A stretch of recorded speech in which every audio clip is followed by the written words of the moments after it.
It's indeed a pleasure and honor to welcome one of our stellar alumnus, Mr. Naushad Ali, the founder and creative director of his eponymous label based in Pondicherry, India.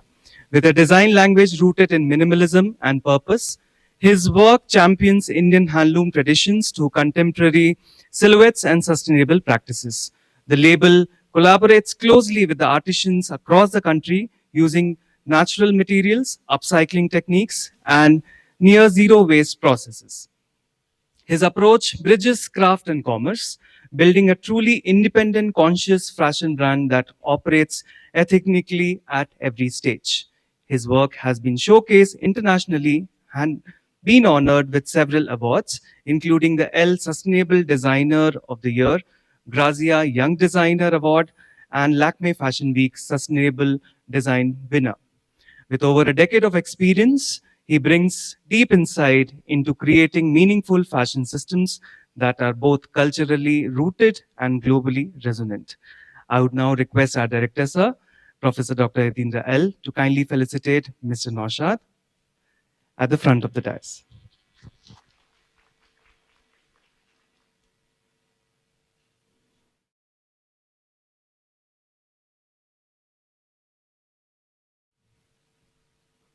Can we have a huge round of applause, please?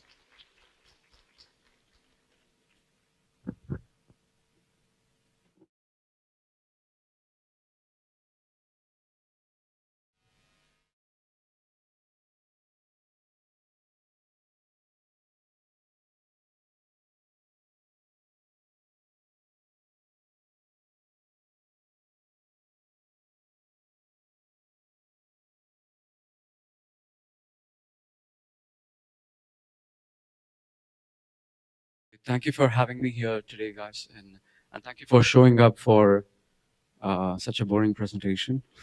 I'll try to keep it up, and it's a 3 hours long one. I'm trying to keep it as simple and interactive as possible because I've been that side of these kind of presentations. I know how boring and how dragging it could get.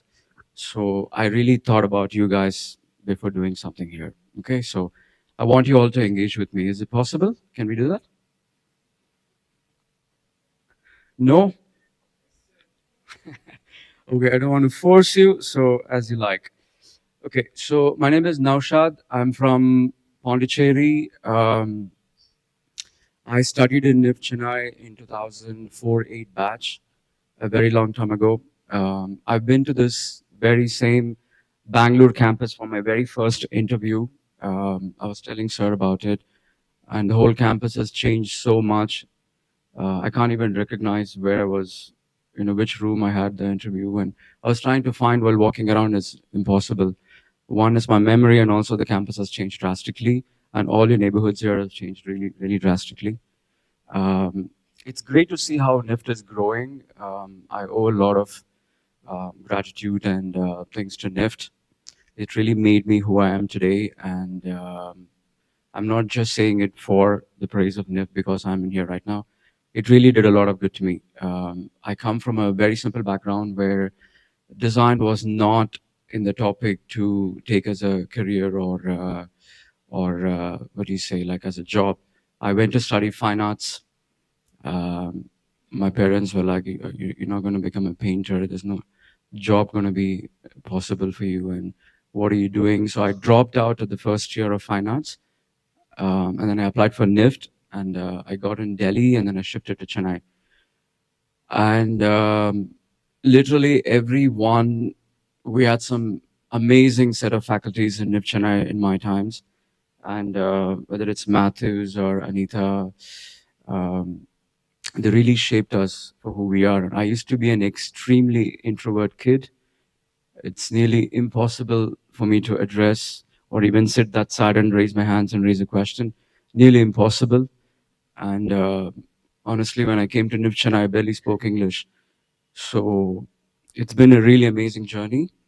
And it's purely by chance I moved to Pondicherry. And the reason I'm telling you this story of why I moved to Pondi is it has a lot to do with what my brand is today. I went to Pondi just an Oroville for just a weekend to just check it out. I thought, I'll take a break and go there and see. So I went to some of the units there. Um, Auroville was like a big wake up call for me. I was pretty stunned with the amount of details they show in having like such an incredible sustainable way of living. I don't know how many of you has been to Auroville. Has any of you been to Auroville? Can you raise your hands? Okay, nice. Was it for a visit or was it for a visit? Can we have another mic for the guys to go around? Is it possible? Can we arrange while we do this? Okay, where is the mic? Can I see? Who has the mic? Okay, he has the mic. Okay, great. It should be that side, sir. Okay. Can one of you who's been to Auroville tell me what your experiences were? Like, what did you see? Whoever volunteers first get 5,000 rupees. Quick. Anyone, come on. Forget about. It's actually a very. I thought it'll be an intimate, small setup in a classroom. I know this. It feels the same for me too. I'm with you on this. Can anyone just talk? There is no camera on you. Come on. Anyone?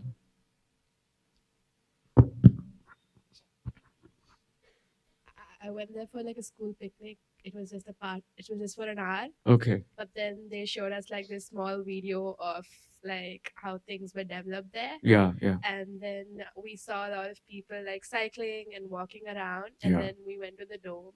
And Yeah. we were not allowed inside because we were like a bunch of school kids. Yeah. But that's Yeah. about it. Yeah. No, they allow school kids, but since a lot of people want to go there all the time, they have a system, they have a procedure to apply and go a few times before, understand why that exists, and then they will take you in. Next time you come, you let me know, I'll take you in. Okay. So yeah, so this is exactly, yeah, let's keep the lights on. So this is exactly how I felt also when I went in first. Like I told you, I just went to see it. And I was like, why is everyone cycling? How come it's so clean? How come it's so green? And then I started visiting some of the units which were working in fashion and textile. Most of them are still there, and some of them sadly shut down for COVID. They couldn't survive. And I went to Solar Kitchen there and the community halls, and it's just an incredible model of living together with as little as possible, but shared with everyone together. And every choice of theirs, from what they ate, what they wore, how they lived, where they went, and how they handled the community, how they moved around, everything had one key point: is like how do we use our resources carefully?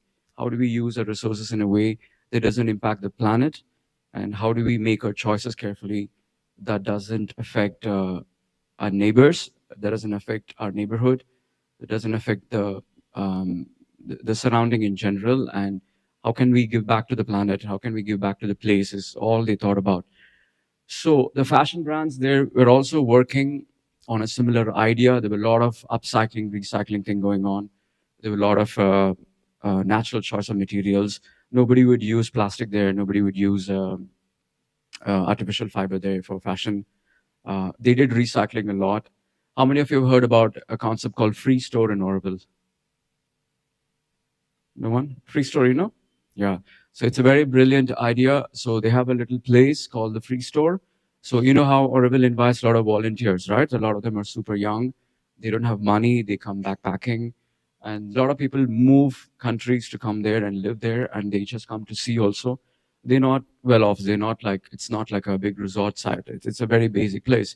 So you travel light and you need your things. So a free store is a place like, say, imagine I have a lot of books and which some I want to get away with, give away, and I have extra clothes that I want to give away.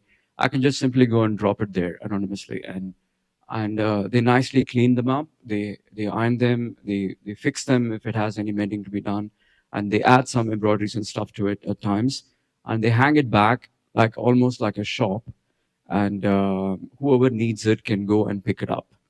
I mean, what an amazing! You guys are doing a lot of thrift shopping. It's a big thing right now in your generation, right? So how many of you love thrift shopping? We're going to be doing a lot of this, okay? So Does Bangalore have a lot of options for this? So where do you guys do? Online? Online? Okay. Okay, cool.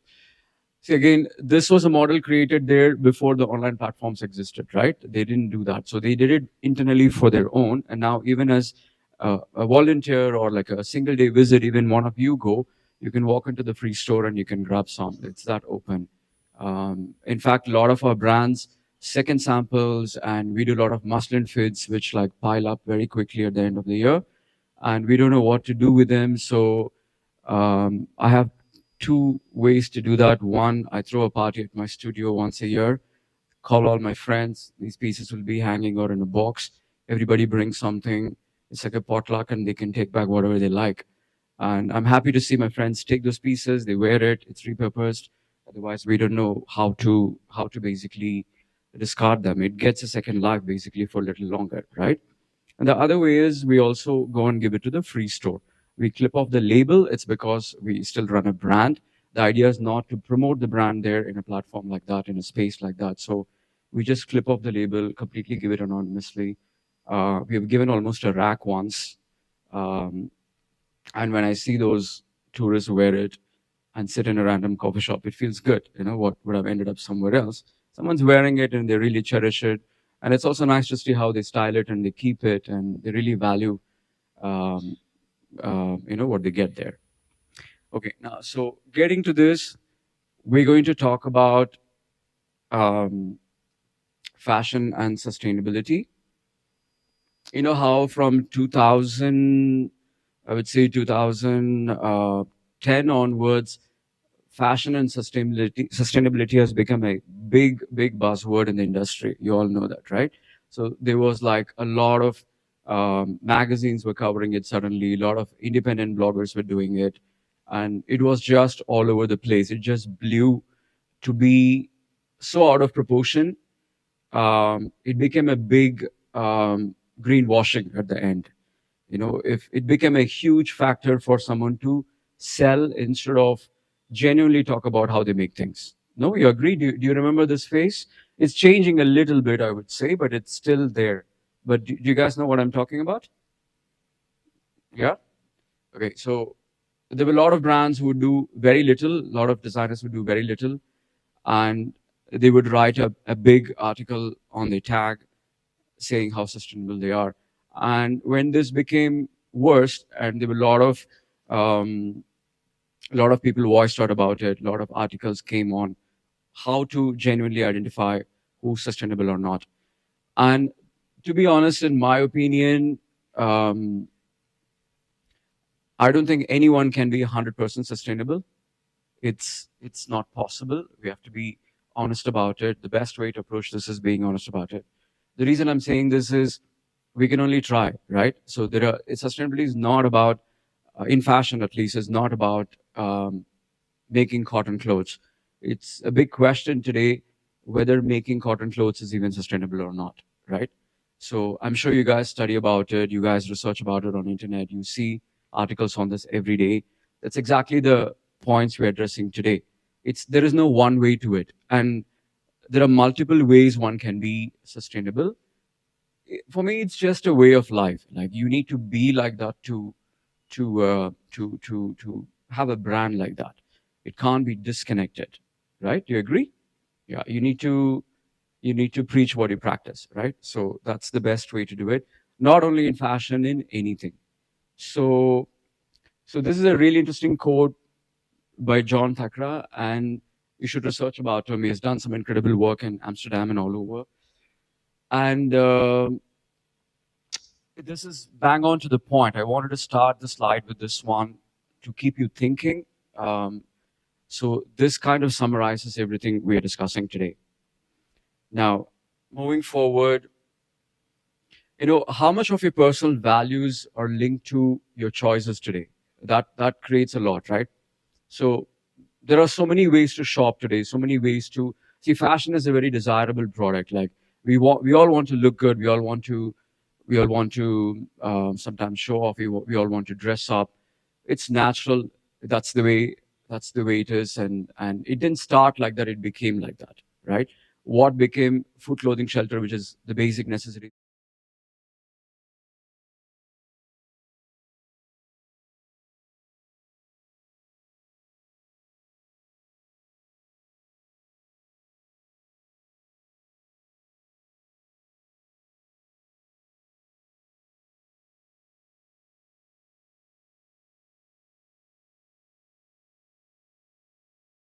So it's a designer that you really admire.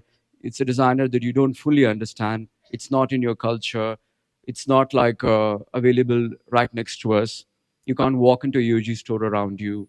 All you see is on internet and magazines, and people talk about it, right? So I always thought I'll own a Yoji Yamamoto jacket, but I won't lie, it took me 10 years to get one. And but the beautiful thing is,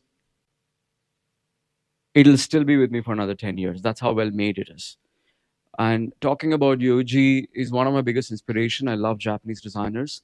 I like the sensibility. I like the Japanese culture, which had which has a lot of what do you call correlation with the older Indian culture of use what's around you and use it well and use it less, right? So keep it for longer.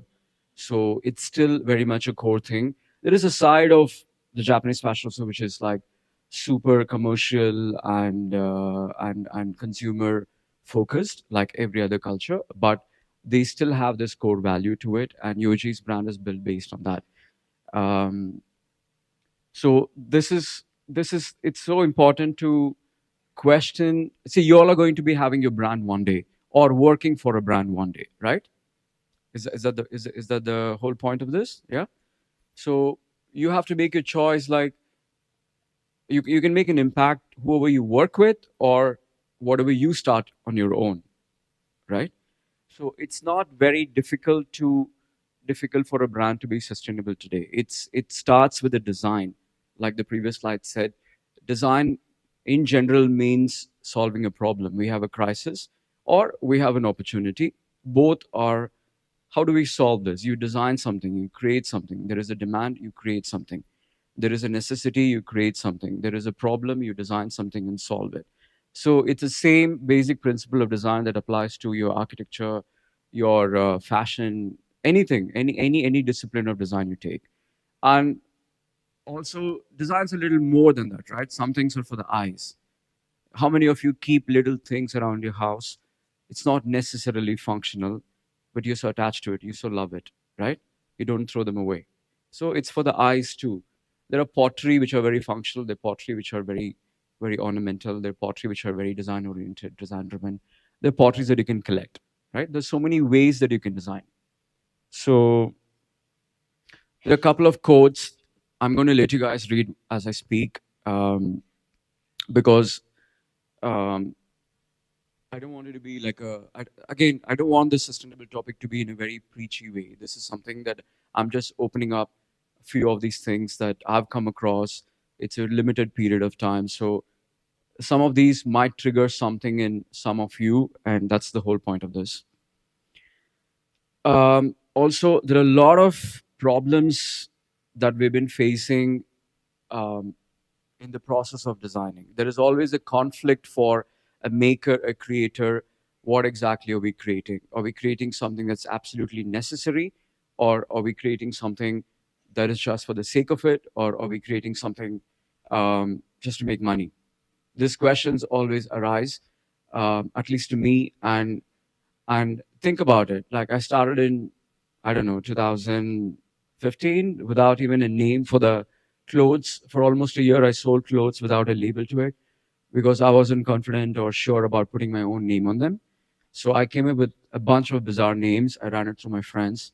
Everybody had a good laugh, and almost a year passed away, and I could not come up with a decent name. So at the end, I was forced to put my own name.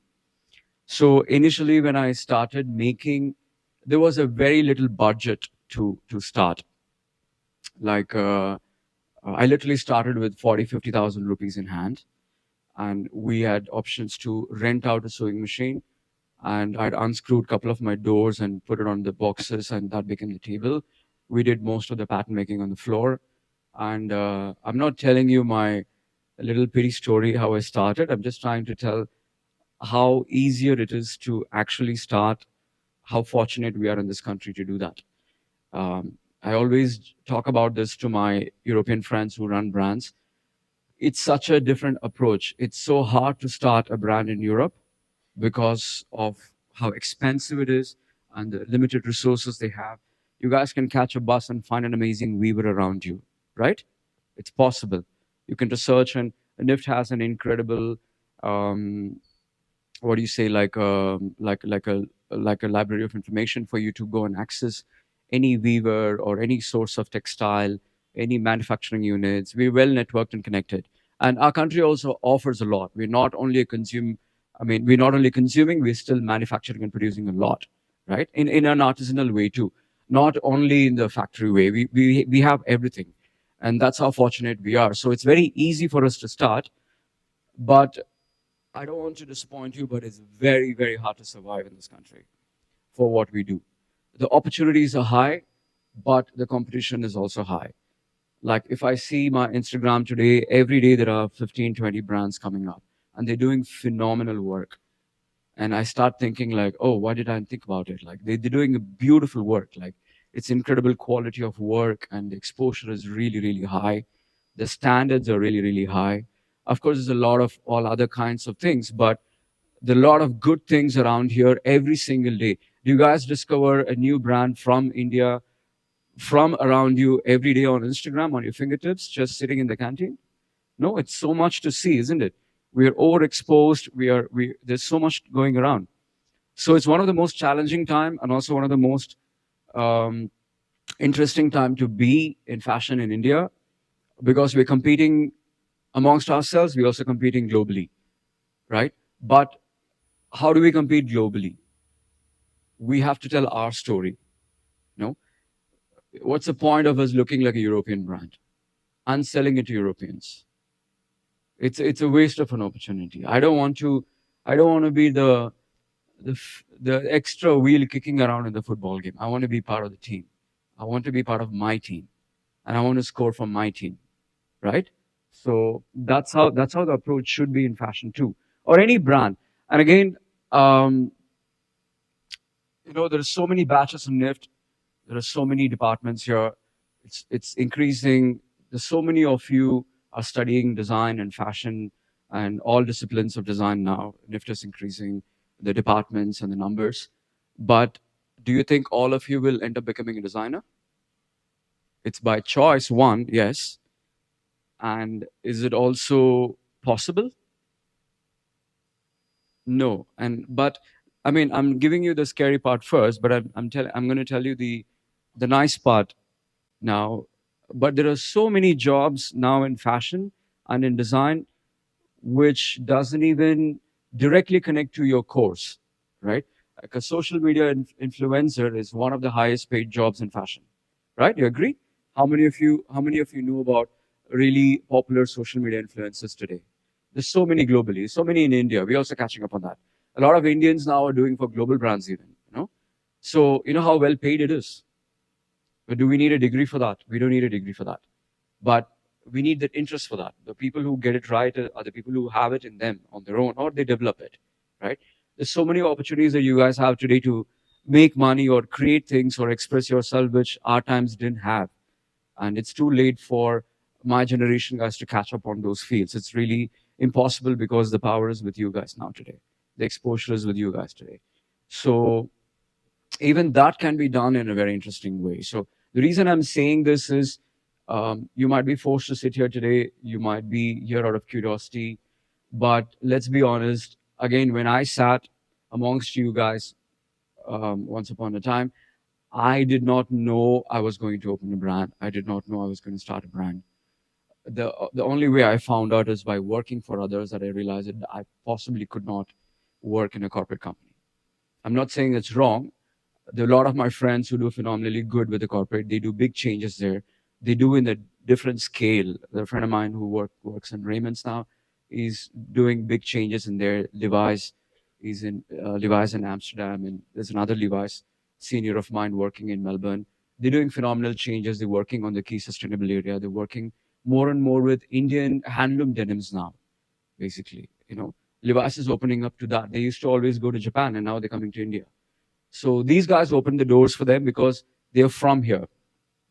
And the office in Levi's in Melbourne are not going to possibly understand that a weaver in Bengal can do an amazing quality denim as good as a Japanese denim, which is globally known. So somebody has to go and open up those doors for them. So there's no returning back there.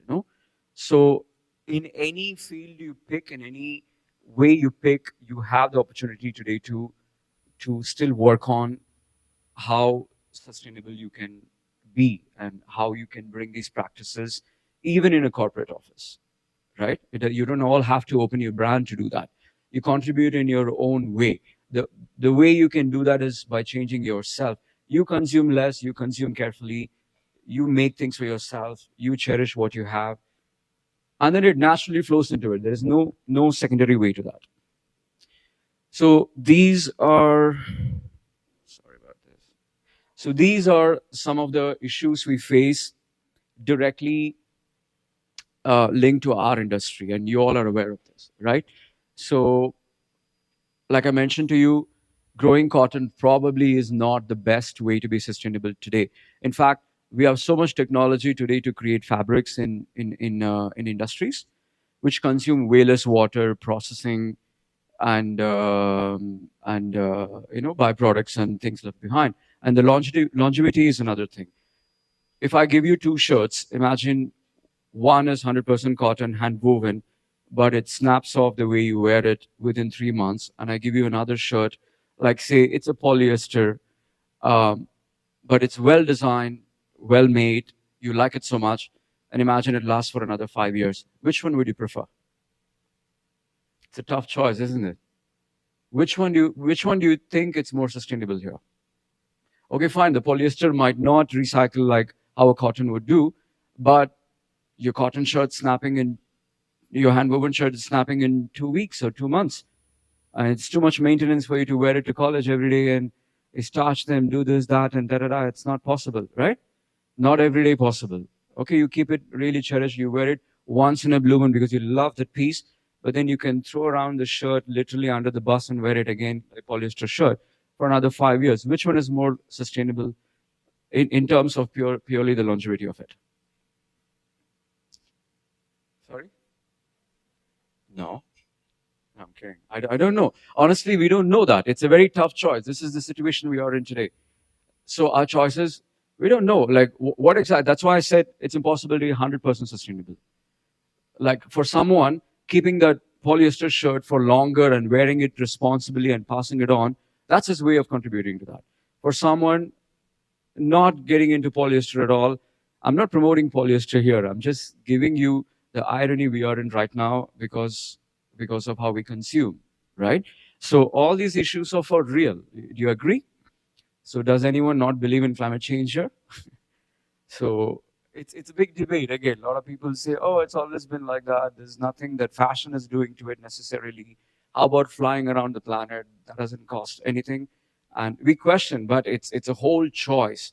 And this is only one factor. You cannot be sustainable in your fashion sense and not in your food sense, right? Does it make anything? Like, it doesn't make sense, no? So you need to have that. That's why I always say you need to have it inbuilt in you. You need to develop to it. You need to expose yourself to make it into a way of life.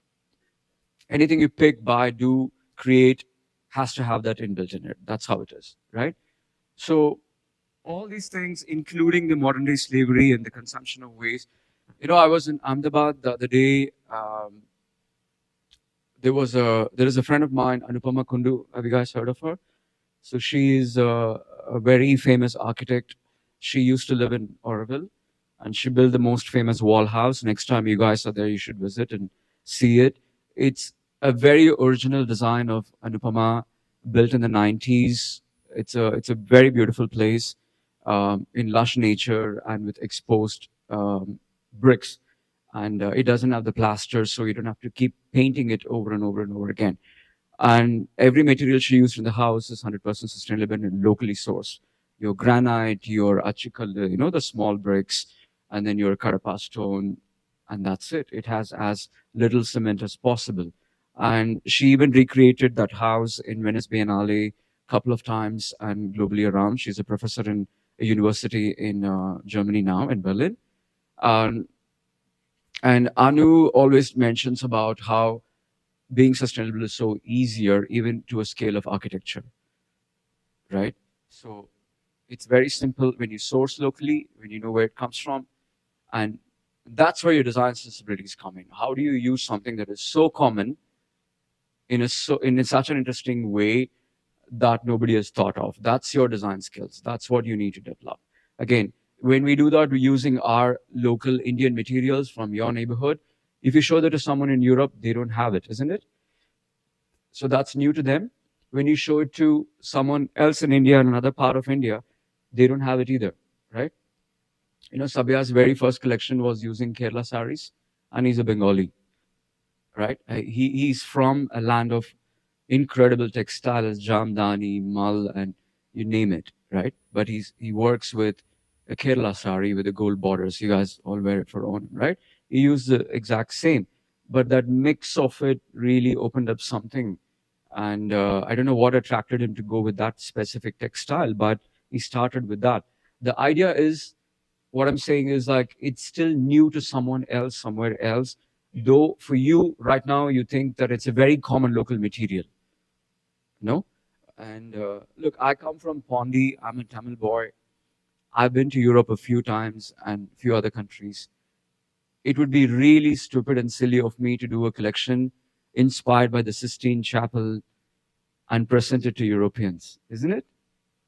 I barely understand it. You know, I didn't even manage to see the whole thing. I went up buying an expensive ticket, but I don't remember nothing. I think your books show it better than seeing in real. Of course, it's amazing. It's inspiring, but then it's overwhelming, and then also you're not understanding the thing fully. Of course, you have a lot of ideas. Oh, I'm going to do this as an embroidery. What if I digital print this? And then there's a lot of amazing machineries now doing eco printing now. And what if I do that? What if I take the colors from it and do a weaving in Bengal? Your mind's buzzing. You come back to India and like, I don't really understand it. What am I going to say? Inspired by Sistine Chapel going as a tourist? It doesn't make any sense. So I always try to tell my story. I always try to tell where I come from, the people and things and little experiences that I face and have, and little things that catch my eye in Pondi. When I tell this story to someone in France, or when I show my collection in Tokyo, they are fascinated. You know, that's the power of storytelling. And that's also your way of being, that's your way of sustaining in the industry itself. You cannot be anyone else. You need to be who you are from where you are, right? You agree? Yeah. The reason I'm telling this is we're going to do at the second part a little exercise for all of you.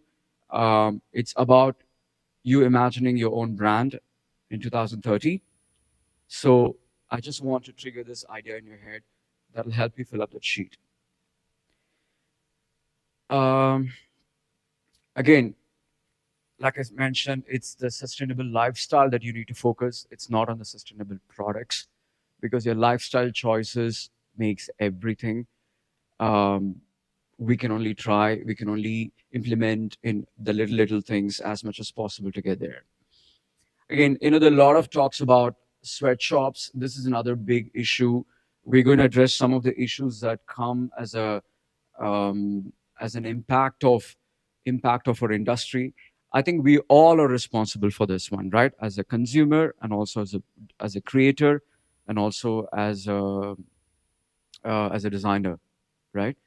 So we have to address these things in a very honest way of how does it feel to us when we have incidences of accidents in a sweatshop in Bangladesh, or even in India at times, or the poor working conditions in these industries, and we don't get to see anything. We just go to a highly polished glass shop in our neighborhood and happily buy it because we can afford that at the moment, and come back home with it, and we love it probably for 3 months, 4 months, and that's it, isn't it? So I don't know. There is this thing like, if it's cheap, there is someone else definitely paying for it, right? If you're not paying for it, someone else is paying for it. How come a t-shirt costs 500 rupees? It doesn't make sense. A cappuccino costs 300 rupees today. No? Doesn't it feel wrong? Like, and then there are other debates like, oh, how can everybody afford a 5,000 rupee t-shirt? There are people who can afford only 500 rupee t-shirt, right? But again, in our own level, within our own budget of what we can consume, you can still check today where it's made, right? You can easily make a choice between two brands, isn't it? It's all available, isn't it? The tag says it all, isn't it? I mean, a lot of you must be health conscious also, don't you? Read the label, how much how much stuff goes in your chips packet and your sugar content in your energy drink, right? We do check that. At least we're aware of it, probably not taking a choice at the moment. We are aware of it, isn't it? Okay, now we're going to do something fun. Some of you are sleeping. I want the one sitting next to it to gently wake them up. Is it too boring, guys? Be honest. I also don't know how else to do this. This is a topic like that. I'm sorry. You know, one of the taglines we had in our campaign once is "Why should sustainability be boring?" And then we made a backless dress on a girl in a silk velvet block printed, and it doesn't look like what a sustainable brand would do. But we intentionally did that just to um, break that monotony we see in the industry, right? A lot of people think making sustainable clothes is organic cotton, kala cotton, making a kurta, doing some kanta work, period, right? So you guys have to change it. That's what I'm getting at. You guys need to change it because if you do the same thing again and again, you don't have a buyer, you don't have a market. There's not going, no one's going to sell. Your Fab India is doing it with 1,000 shops around you better than what you might possibly create. You agree? Can you compete with Fab India today? You cannot. They're doing phenomenal work. Yes, they have an amazing chain of network, big company. I'm doing a collaboration with Fab India right now. It's a first collaboration with Fab India. I'm very proud of it. I love that brand. I like what they do. It took me 10 years to crack that, but here I am. We're working on it right now as we speak. So it's also a good fit. It's like instead of me approaching this time, they approached us. So that feels good. Oh, we're doing something right because we end up working with the same set of viewers as them. Um, Again, talking about sweatshops, when I mention who's paying for your cheaper clothes, you know, that's you need to, you guys should check out Birdsong. Like it's an incredible site. They have a lot of information on this one. Um, how many of you know Patagonia? The bag I carry is from Patagonia, by the way. So, how many of you don't know Patagonia? Let's start with that. Come on, it's same number of hands for both. Come on, how is it possible? I know that's much math. Huh? Okay, so you guys should definitely check it out. It's the first brand for an international bigger brand that offered to even repair your clothes. How many of you know about it? They have a, it's like, you guys know about it? Yeah, so you have your jacket snapped, you can go and repair it with them. You know, not many brands had the guts to do that when they did it, right? So this is an incredible idea. And in fact, it's a reverse psychology, I would say. For the longest time, Patagonia would say in their website, on their landing page, and on their social media campaigns, and everywhere, or the posters all around the stores, to buy less. You know, imagine you walk into a store and they preach you to buy less and buy carefully. How would it feel? You walk into a Patagonia store and say, "Do you really need this jacket?" And this is one of their real campaign, by the way. You walk in, and it's a big bold font that says, "Do you really need this jacket?" Think. A lot of people walk out, but a lot more people bought because in a very small thing in the jacket, they also write down how long it lasts. They tell you you don't need too much of Patagonia. You need that one jacket. You need that one pair of shoes. You need that one amazing denim. So that's what they preached, but it naturally became so popular. It kind of, their honesty basically, right? It gained them a massive fan followers. There are a lot of people who bought Patagonia for the first time or never bought, they wanted to buy for the first time. You see how it works phenomenally? Like it's not about see all this general idea, so much buzz about how to sell, it's an absolute nonsense. It's an absolute noise. Like when people tell you, I don't know, we had the very classic marketing courses also, how to sell, how to hang, how to do the retail space, how to hang socks and small things just while billing. Have you guys noticed in these mass brands, like when you just when you're billing, you pick up a hairband, you pick up a socks, you pick up a couple of extra things that you probably didn't even go with a plan. No, it's all well designed to confuse you, right? It's all designed to take attention. They do exactly what a supermarket does. We need to be a little better than that, right? So these guys talk about even recrafted clothes. Like they take their own old clothes and they make one of a kind I mean, when I started, I used to do that out of necessity because I used to scratch around and buy these little fabrics, catching a train to Bengal. And there are a lot of left out pieces, there are a lot of little pieces. And it's still like half a meter, quarter meter. And a good Bengal jamdani cost you 2,000 rupees today, you know? And these little pieces you see is 300-400 rupees each. Each one's a cappuccino. So how do we use it? So I also started patching them up, and I will show you later in the slide. You'll be able to connect it. So what we did was we had two tailors only to do patchwork constantly, and we had these boxes to segregate the bigger pieces, which is half a meter and more, the smaller pieces and the absolute scraps, and we had like little threads and things fall on the floor. We sweep it and put it in a big gunny bag and keep it. The reason the absolute small scraps, we took it to a paper making factory in Oroville, the Oroville papers, and Luza is an incredible person, and she was kind enough to pulp them, mix up with newspaper, and create our tags with it.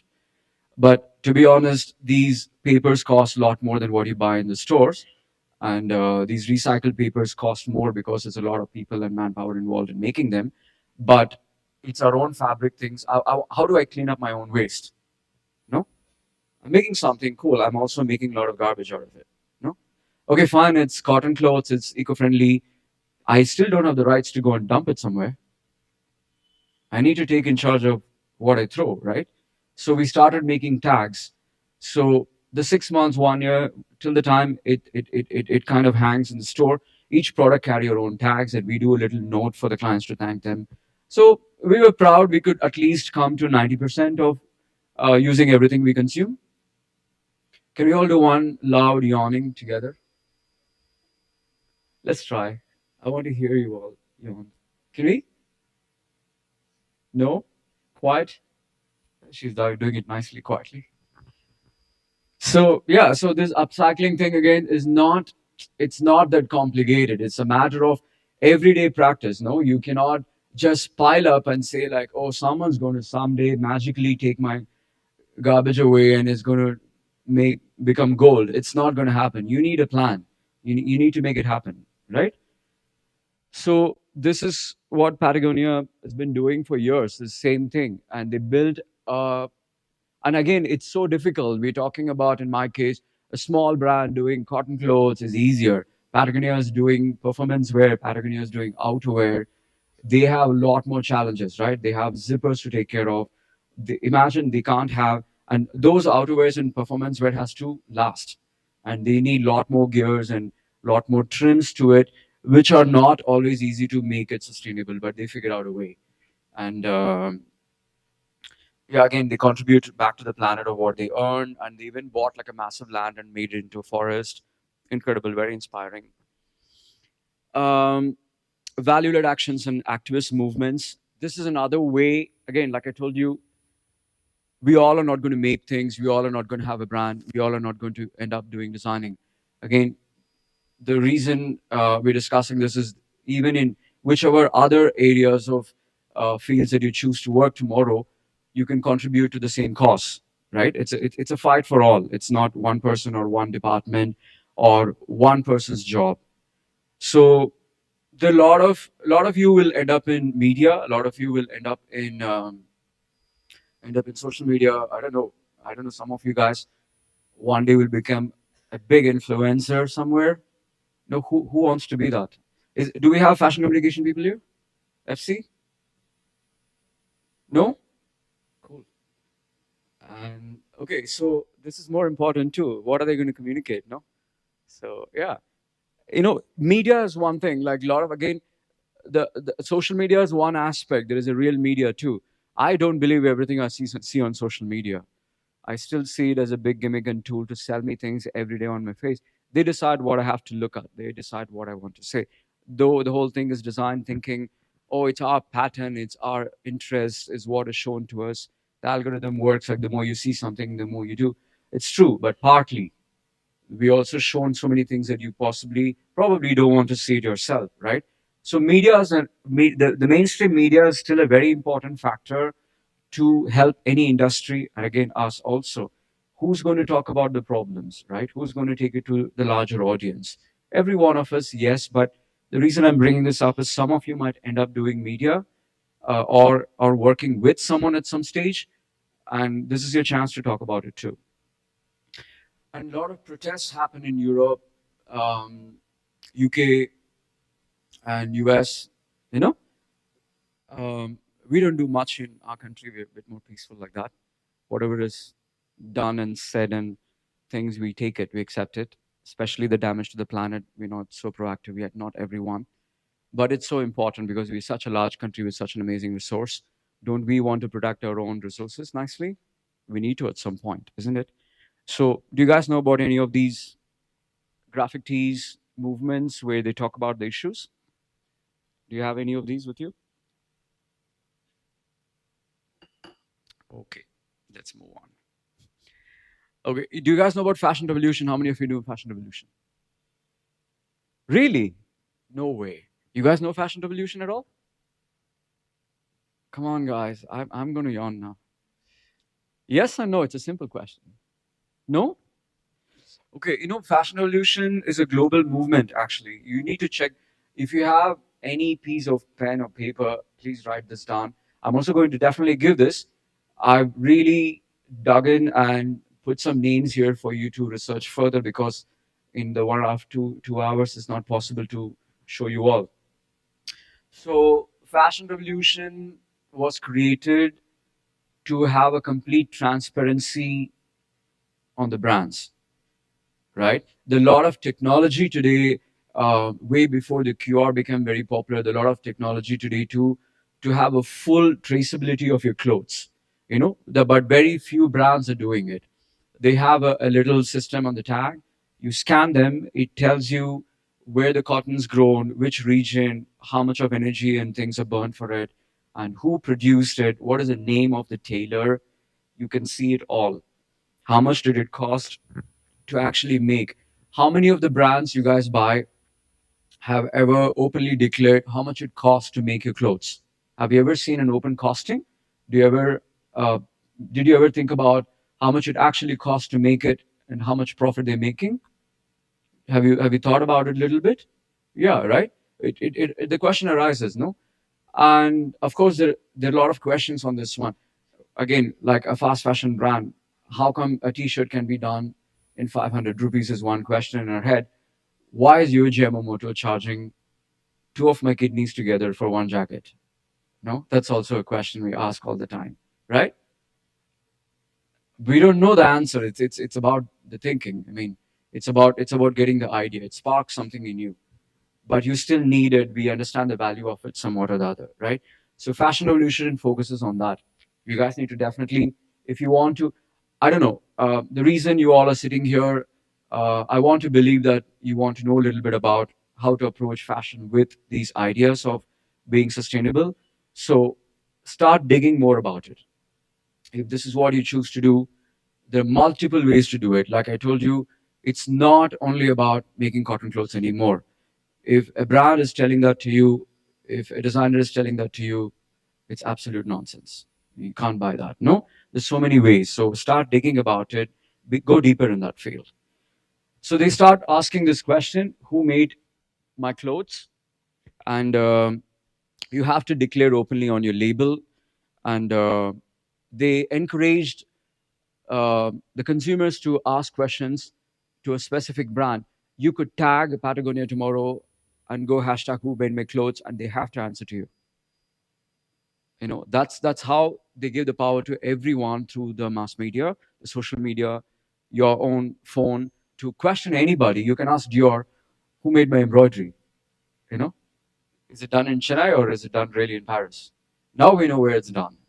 So it took a long time for them to admit it, give the credits to it, and it took them a lot of time to have their openness to even declare even a luxury product. Imagine we're not talking about a fast fashion. We're talking about a luxury product hesitating to declare where it's made and how it's made and how much they paid. Isn't that worrying to you a little bit? No? If it's truly luxury, if it's truly amazing, what is the shame in sharing that? What is the, they should be proud to sharing that, right?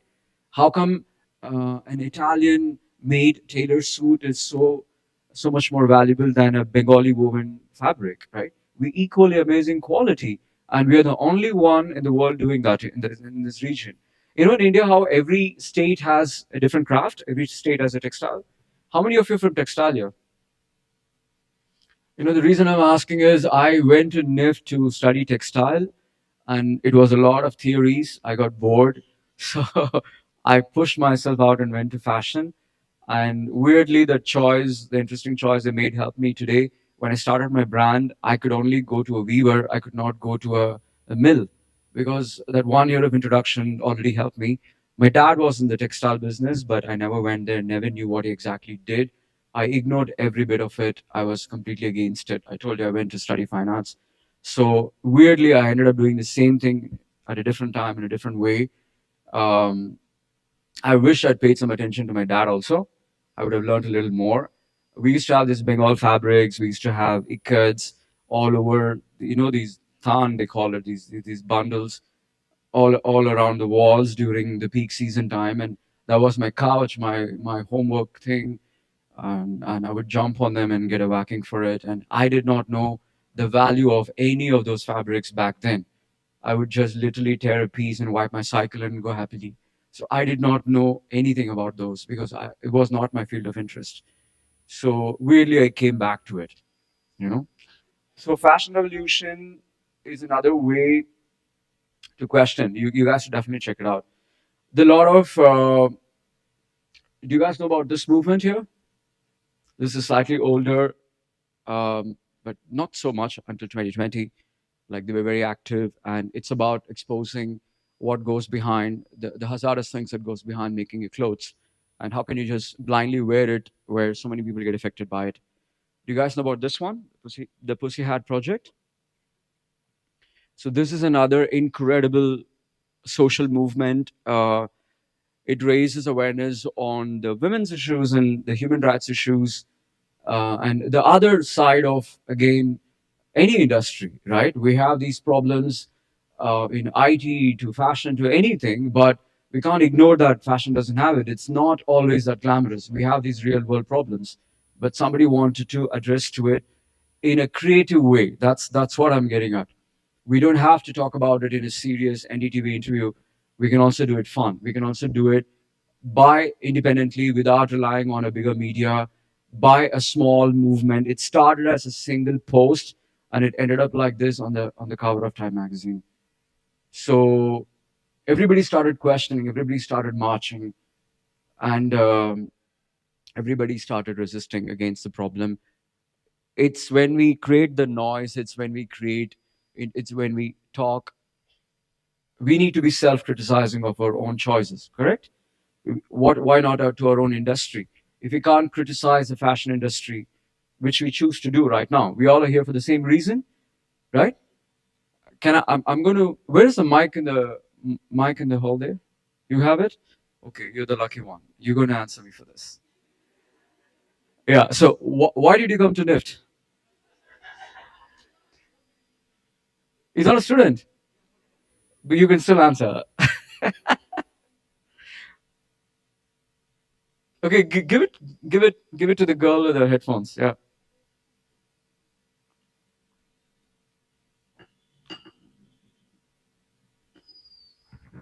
So can you repeat the question? Oh, so did I wake you up? I'm sorry. Why did you come to NIFT? Um, so since childhood, I had a great interest in sketching and painting. Yeah. So I thought I can make it as a career by contributing to making more designs in Yeah. the field of accessories design. So You're in accessories? yes, What's your name? Tanishka. Tanishka. Okay. Tanishka, I came for the same reason, but I'm sorry to burst your bubble. Sketching doesn't pay. It's true. Sketching doesn't have a job. Designing, okay, you can go on Pinterest and find 100 designs. What do we sketch? You want to sketch your idea, yes, but who's going to make it? So I'm not preaching you guys, I'm telling you the real world problem and what I faced. I realized my first job was sitting in Bangalore actually on the third floor in a tiny room of a designer's um, little room on the top floor. The second floor and the first floor were production offices. The ground floor were office, and the top floor, a tiny room, was the design office. Is me and one more girl designing there. As a young little innocent Naushad went happily to design. It's a big disappointment because I didn't see anything getting made. And then I realized she explained me once nicely. She was kind enough to let me draw for 3 months before commenting, saying none of it is sellable. None of it is sellable. I never went down to the two floors to understand what she was already making. You know, what is her bread and butter? What is paying my salary or the other 50 people in the company? I need to know that, right? So it took me 3 months to come to that conclusion. Okay, cool. I got that point. So I went to the floor, and then I realized, this is not doable. My collar is upside down or something. I'm just too creative, too much straight out of college, too many ideas, but who's buying? No one's buying. And she has understanding of who's buying what and how much it should be priced and what fabric and how much things have to go into it, and including tax. Everything is calculated for the final price, and she decides a lot of it. She's the bigger picture. You know what I mean? So when you decide to create, when you decide to draw, you need to focus on how you're going to make it. And I'm sorry to say, but we get interns from not only NIFT, but all across different institutes. I think the interest to make with your hands is reducing greatly. Use technology. I'm not saying go against technology, but you need to be able to make with your hands. You need to be able to not only draw, you imagine something, try to make it, right? You will make it badly initially, you'll get better at it and better at it and better at it. You need to know every angle of your craft. No? Again, just to draw, no one's paying. Okay? Yeah. So again, fur has been a debate for how many decades? God knows. Right? So there's a bit of an awareness, but is it fully gone? It's not gone. How many of you love leather products? Okay. Are you in leather department? You don't have a leather department in Bangalore, right? Okay.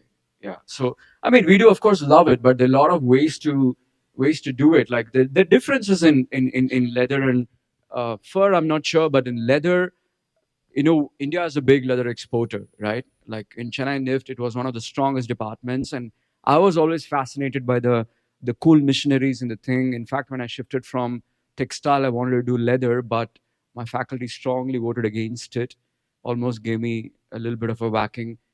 I think it's great because it didn't make sense jumping from textile to leather, but textile to fashion made sense. So I was just fascinated with the department and the exciting things happening there and all that. My favorite faculty was in the department, so I made my choices based on that. But I'm glad I took fashion at the end. In leather, there's so many ways you can kill an animal freshly just for the leather. You can raise an animal and kill for the leather, or there's a meat industry. You can take the leather as a byproduct of it because the meat industry has the leather to be out, the skin to be out, and there are a lot of vegetable tanning that's still possible, which is very Italian and also very Indian technique, right? We had it inbuilt in us. A lot of Rajasthan leather, the camel leather, you think they use chemicals to process? They did not. The Kutch leather. Have you guys seen the Kutch leather craft? It's incredible. Do you guys go on field trips? Which year are you all in, by the way? Third. Okay. 3 years of Bangalore. Okay. Do you guys go for the field trips? Where did you last go? Where did you go? Bijapur. What craft is this? Banjara embroidery. Incredible, isn't it? Amazing. Yeah, yeah.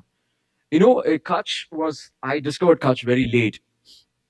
But the reason I'm bringing that story is like, it's an amazing ecosystem. We don't need to look at any of these international methods, the European or American way to be sustainable. Think of Kutch. What did they originally make everything for? There's a community doing leather. There's a community doing textile. There's a community doing embroidery. There's a community doing only mushroom, right? Because other guys can't touch that silk. And there's a community doing metalwork, knife.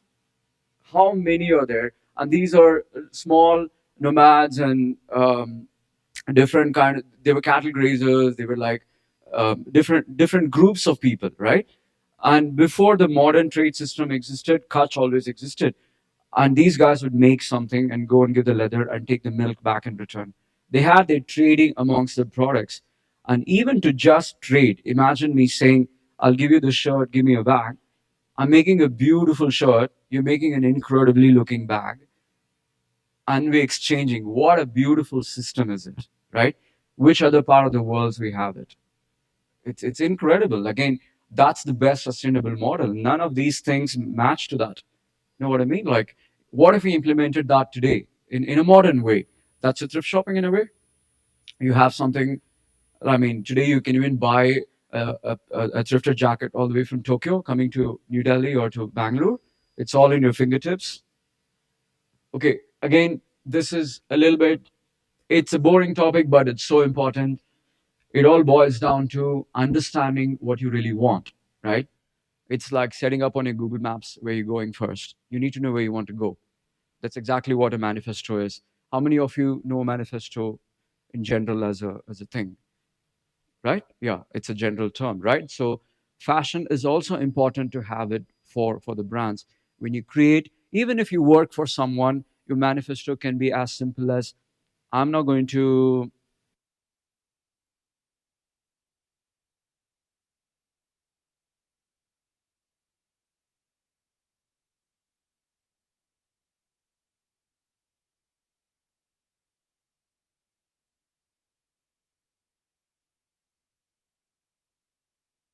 tax a month's salary, your belief and your policies against it. So you might not do it, right? So that is how important it is. So it functions both as your own statement of principle, and it's also your bold way of rebelling against the norm and the system. You're not just accepting everything and anything. You know what I mean? You're more precise, you're more defined, you're more particular about who you want to work, how you want to make things, and how it's going to be. It communicates clearly, first of all, for yourself, and eventually for your brand if you're starting one. And what happens with it? It has some significant changes, of course. It's like, can you put on your Google Maps Pondicherry and end up in Delhi? It's not possible, right? It's as simple as that. You need to know where you go. Where you see is where you go, right? So you need to be able to see clearly, and manifesto definitely does just that for you. And again, your manifesto can also be like, I want 5 lakh salary. I don't care who's dying in the process, right? That can also be a manifesto. I think a lot of people has it too, and that's why they do what they do, right? So it's a choice you make whether you want to be on this side or that side, as simple as that. And blah blah again. And it can also be used for something like this. See, the reason I put this is it can be used for something bad, something aggressive, something to create a change, something progressive, something for the good of all, something for a bigger damage, you know? So be careful of what you choose. Be careful what you ask. Manifesto is like asking God what you want, right? Like you be careful what you want. The very same thing you want today might be a problem for you tomorrow. So that's why it's important to clearly write it down. And it's also important to understand that your manifesto will change. You're growing, right? What I wanted to do 10 years ago, I don't want to be in the same thing. The fundamental principles, yes, but I've become a different person. I've seen a little bit differently. I'm doing different choices. So, am I the same person 10 years? Are you the same person 10 years ago, how you are like today? No, you've changed, you're evolved, right? You know more, you see more, at least in your own field and what you choose to do.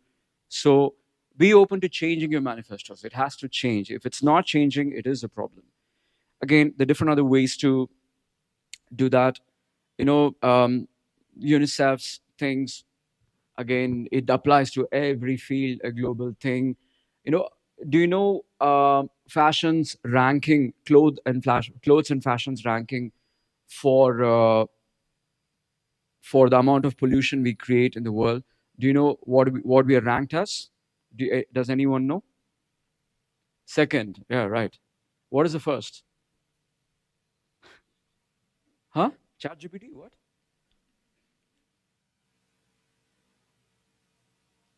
No, no. What is the number one industry that's polluting the world? Oil, exactly. Can you imagine we are number two? right? Imagine we surpass, so for the wrong reason we are number two, you know? So how does it feel? This is how it feels. So it's a lot of again, like I said, can we all address all of this 100% and make a clothes? Impossible. Impossible. If someone's saying they're doing it, they're really not doing it. If they really claim they're doing it, they're absolutely doing it wrong. That's my opinion on that. So we can only try to fill as much as possible here.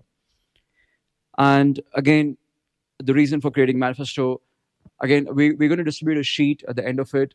Um, let's have a fun exercise. It also talks about what if you started your brand in 2030 or 40 or 50? It doesn't matter. It's never late. So a friend of mine who studied design with me got a job in Raymond's, quit that, and he's doing Kati Roll. He's the most famous Kati Roll shops in Chennai. Do you guys know? The Kati Roll shop is the name of it. He has 200 branches. He has one right opposite to NIFT Chennai today. So even the faculties buy from him. So I'm not saying there's no guarantee we all end up doing the same thing. There is no need to be, right? And his name is Arnav, and one of our culturals thing, the spectrum. Arnav and I, instead of creating something and selling, this to be a little stall. I don't know if you guys still do that. You can make something and sell for money, right? A little bit amongst the students, small price. You can sell your painting, anything you make or anything. We both had a dosa shop. So we were very clear that the canteen was not so great, and Spectrum, we had a lot of people coming, and how do we make money? We were very clear. Let's make dosa shop. And mom made batter, brought it in the car. We were just making dosa. They come and clean it up. That's it. Simple. We made a lot of money than anybody else put together. So look at his choices today. He's having a kati roll shop. Like, I'm so proud of this boy. It's a clarity of what he wants to do at the end. You know what I mean? So I know I was brought here to tell you to do fashion, but again, it's a way to question your status quo and what you want to do. It helps you think, helps you evaluate and articulate the link between your principles and the current reality, the changing world that we live in. Again, like I said, it has to change. The reason I specifically mentioned the changing world that we live in, because there are new challenges, new scenarios, new problems every day. Your manifesto has to change accordingly, and it helps you to understand the big picture and where you see yourself, and how are you the change maker here, how active you're going to be, all that, and what drives you even. It's also a means of communication, and why is it so important to you, and in fact what is so important to you, and if you become a brand tomorrow, why should anybody know why you're doing what you're doing, and what should they buy paying for it, right? Okay, now where's the mic again? Where's the mic? You love the mic, isn't it? Give it to someone, please. Give it to her. Give it to anyone you like. Huh? Give it to them. Give it to the girl in the check shirt. Yeah. He was not giving it to you, Yes. isn't it? Hi. What's her name? Adriana. Adriana. Okay, hi. So, Adriana, I wanted to ask you, what's your favorite brand? Currently, Yes. right now, I mean, not favorite brand, but I was just checking up on this brand that started from my hometown yesterday. It's called Fark. So it's a new brand. They sell shirts. I was researching on that. Yeah. So I think right now, yeah, not favorite brand, but that was the So brand it that came caught to your my eye. mind. Okay. Yeah. Where are you from? Mangalore. Bangalore. Mangalore. Mangalore. Okay. Oh, nice. You see, it's interesting to see. How did you find them? Through social media? Yes, through social Yeah. media. They just came on my explore page, and then I realized, oh, it's from my hometown. So They target you, do, huh? Well done. So, okay, why do you like them? Firstly, because their marketing and brand image was kind of different from what I've seen from my hometown, especially. And it was a brand completely run by younger, around my age. So they were all 20, 22-year-olds. And I could recognize a few people from my hometown as well. Okay. Yeah. Shot with them, is it? Yeah. They did shoots with locals there? Yes, they did shoots with locals there, and all of the locations were chosen from Mangalore. And the designs, especially, like, it wasn't a huge variation from common like clothes. Maybe it's a shirt. They took a shirt, but they changed the way the placket is. They changed very few details Yeah. with a very, very like specific to Mangalore kind of woven clothes. Yeah. Yeah, so that caught my eye. So you're saying it's a brand from Mangalore, and they are representing Mangalore through their work, right? In a Yes, way, yes, they're showing where they come from, yes. right?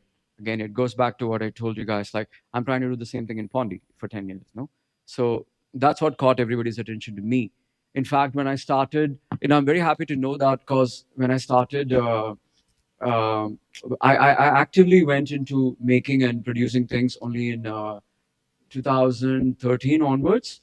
For the first 2 years, I was on and off making very few clothes. There is a store in Goa called Sasha Shop in Panjim. So Sasha sold my clothes without names on it, because she was my first store as a friend. So I would make 10 pieces and give it to her and sell and sell and sell. In fact, she straightened me down and said, like, you have a decent name, put that up. I can't keep selling without a name, So it's thanks to her. We still work together, by the way. And I told myself when I started, I will give it 5 years, because Pondy, we don't get even buttons. We can't run and get even threads. It's impossible. We need to bring everything from elsewhere, because it's not a fashion driven, industry oriented city. Chennai, yes, And our tailors, it was a challenge to train them. They were doing small jobs here and there. The finishes were accordingly. And we have to train when we want to try something a little better. It had limitations. I could not make a jacket. I could not make a trouser because of the construction. They don't know, right? I'm not going to sit and stitch every piece, isn't it?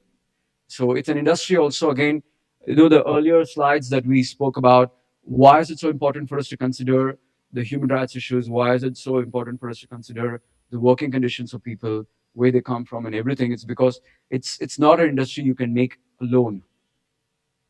You're not like a solo painter, right? You need to produce. Even if it's 10 pieces, or doesn't matter, 1 lakh pieces, we need to be able to produce, right? We need to work with people. So it naturally makes sense to find out what's the best way to give the best ambience to the people who work with us, and how are they taken care of and things like that. No? So I gave myself 5 years, because when I had the idea to start, I did not know about all these problems. So it took me 5 years, one, and I was not confident in 5 years if anybody would even recognize.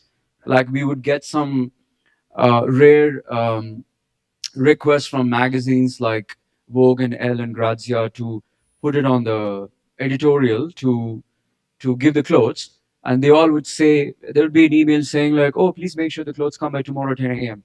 And the mail would come like at night. There's no way I can send it to Bombay for a shoot.